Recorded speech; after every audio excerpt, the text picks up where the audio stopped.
থেকে মাথা পর্যন্ত যদি তাকায় দেখি, বলে শুধু গুনাহ আর গুনাহ, গুনাহ ছাড়া আমাদের জীবনে কিছুই নাই।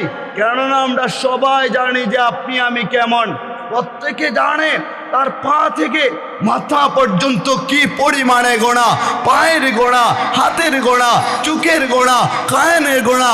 বলে গুনাহে ভরপুর জীবন, গুণামুক্ত জীবন কইরা পবিত্র হয়া অন্ধকার জায়গা, অন্ধকার একটা ঘর, কবরের মতো পরিচিত জায়গা আর কোথাও কিন্তু নাই।